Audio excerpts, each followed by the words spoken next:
Vegas' new country, 102.7 The Coyote. It's Kris from the Rick and Kris Morning Show here with Dan and Shay at Club Madrid. How are you guys doing? Doing great. We were in the sun all day. We were hanging out by the pool. It's beautiful. It's like we've been on the road. It's been cold where we were. Perfect weather. We're going to Cleveland tomorrow, so we had to make sure and get as much sun as we can. What's the weather like in Cleveland? Do you know? We're not sure. I heard that there was snow on the ground a couple days ago, so I don't know if it's melted or not. Oh my gosh. It's pretty depressing coming from beautiful weather like this. Yeah, and technically not really getting able to enjoy a whole lot of time outside, but a little bit. A little bit. You guys, like, how long have you been on the road? We haven't been home for more than 24 hours since February 28th. So oh my God. It's been a long run. Yeah, we started our headlining tour at the beginning of the year, and it's just been nonstop. But hey, we like being busy. That's our own fault because we told our booking agent to keep us busy. So well, that's he did. Good that you do like being busy. But when you do have time off, what is the thing like you want to do? Like, is it go play golf? Absolutely nothing. Really? You just want to sit there? Nashville's a great place to kind of chill and relax. If we have more than like 3 or 4 days off, the first day is just winding down, doing absolutely nothing. I'm sure Dan would, plays with his dogs, hangs out with the dogs. I see the dogs on Instagram all the time. Yeah, super cute. Dogs.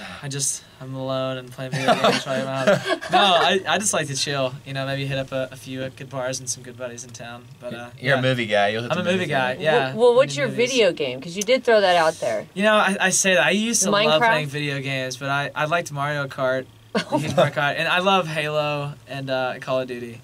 But I never get to play that anymore because we're so busy. So you should have it on the bus. I know, we did have some on the bus, and we switched buses. We got a new bus, and it's still in storage. I don't know why that hasn't been transferred. I'm pretty upset about that. We haven't been home to transfer it. We're not very TV savvy. Like, if the TV gets shut off, we don't know how to turn it back on. Right. So like, Jimmy, our bus driver, Jimmy, help us. Help us. My 5-year-old would be your BFF. Oh, yeah. Because he loves video games, but he's very competitive. Does he want to go on tour with the band? Probably, yeah. Perfect. He would be able to turn your TV on, hook up all the audio. Yeah. Awesome. So ACMs, super huge for you guys. A great performance. How did that all come together? Because, like, Nick Jonas, it's not something you would think to pair you two together, but now that you've seen it, you're like, brilliant. They saw that we all had the same hair, so they were like, we got to put them all together. But no, it was funny. That was one day we were supposed to have off. We got to call our manager. I mean, he's like all hype, all talk. He'll call and be like, hey, I'm thinking about sending you guys to space. So if you guys could be ready to go to space tomorrow. And it's like, no, we're not going to space. But he called and was like, the ACMs wants you guys to perform with Nick Jonas. Can you work in, I have like a little mobile studio on the road. Yeah. He's like, can you work up a mashup of your single and his songs and send it back to me tonight? Okay, bye. I'm like, tonight? What time was it? It was like 4 PM. Yeah, it was pretty late. No Dan calls me and he goes, okay, so here's the deal. And he's like, all right, listen, we have to put together this thing. So we're like, oh my gosh. So Dan and I go on the bus and we're like trying to put together okay, we should maybe do this. Because they knew what they wanted in it, but we had to put it together in a way that made any kind of sense. And, right. We finally got it, and we went to the hotel room and recorded. Our neighbors were probably so mad at us. Like, what are these idiots doing singing this song? That's not even the right song. Little did they know you were getting ready for the ACMs. Yep, it was crazy. It was just like this little acoustic mashup. Yeah, right. we didn't think it was going to happen, and then it went back and forth, and we had it, we didn't have it. It was like 2 months going, and then it was the hardest secret to keep. We couldn't tell anybody, and then we finally got an email. And it was like, you guys have been formally offered. We went insane. We were like, were you nervous, like when you walked out on the stage?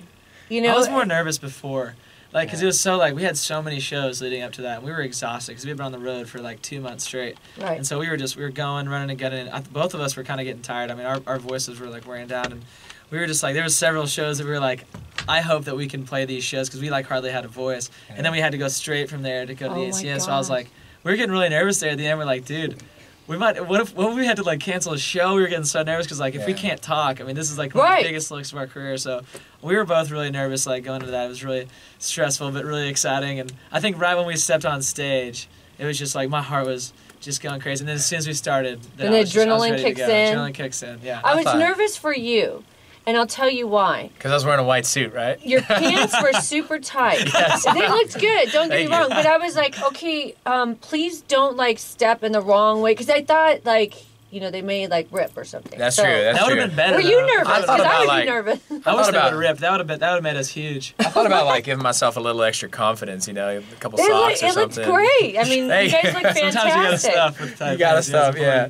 No, I thought it was all tough going on stage, like saying hi to Keith Urban on the way up, and I'm like feeling all ready, and then I get up there, I'm like, oh my gosh, I could hear my heart beating in the microphone. My microphone, I could definitely hear it. I don't know if it was yours or mine, but mine was coming. It was probably mine. It was just like. I can only imagine. Well, you guys did a fantastic job. Thank you. Obviously, your songs are doing great, and it's got to be kind of surreal because it's happened pretty quickly for you guys, and it's like this Dan and Shay mania, especially with the females. Do you see that everywhere you go? We like the females a lot. Yes. Well, they like you a lot. Yeah, good. It's cool and to see. those white pants. Oh yeah, absolutely. Those are too expensive. They're out of my budget. Those were loaners. No, it's cool. There's actually a lot of guys coming out to shows too because I think they realize that that's where the females are. Right. If like I was looking to find chicks and I wasn't one of the members of Dan and Shay, I'd probably go to the Dan and Shay show. Right. It's the place to go. But you guys are also dudes too. Do you see what I'm saying? So guys feel comfortable, like, dude, they're cool. You know what I mean? Yeah. And they like your music and stuff as well.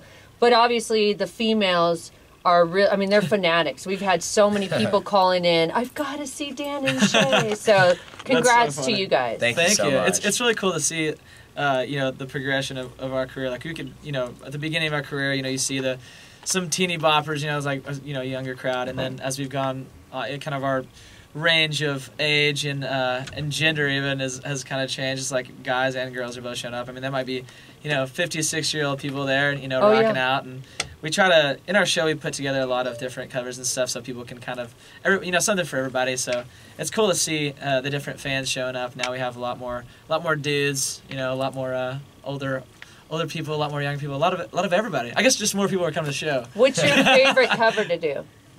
Oh, it's tough. We've been doing Ed Sheeran Thinking Out Loud. Oh, lately. I It's like really that. Fun. It's really fun. Are you going to do that tonight? You want us to? Yes. Will Done. you? Done. We'll do Yeah, it. we I haven't love made a set it. list. We'll do it tonight. That's Thanks for the help. awesome. We were wondering what we're going to do. Well, that's what you're going to do. Perfect. That and, If you Red don't Dirt mind.